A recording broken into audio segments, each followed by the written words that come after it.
I per fi, a la número 1, el millor dels millors, un aprenent del Xolopiscines. David, buenas tardes. Hola, buenas tardes. ¿Quién es Sandra? Sandra es una chica que muy guapa y la verdad que es un pibonazo. ¿Qué le quieres proponer? Quiero proponerle sexo. La cosa clara. Es que hace un mes que no zumo, la verdad. La cosa promete hoy. Estoy que me subo por las paredes y no me subo porque no soy Spiderman. Tiras de araña. ¿Para qué la quieres? ¿Para una noche o quieres intentar algo más? Puedes ser sincero. Para las noches solo. Claro. Me gusta el sexo y disfruto con él.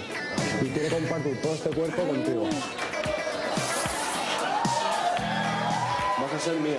Te voy a hacer una proposición indecente. Tierra, trágame. Quiero decirte que de verdad que eres muy guapa y tal, que me gusta. Y yo lo que quiero es sexo contigo. ¡Al ataque! Yo lo que quiero es tener sexo hoy mismo.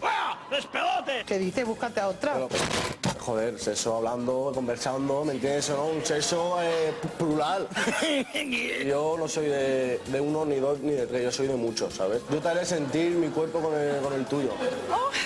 Sentir tu goce con el mío, el cariño hacia la amistad, ¿sabes? Espero que nunca les haya ocurrido este trance tan aterrador.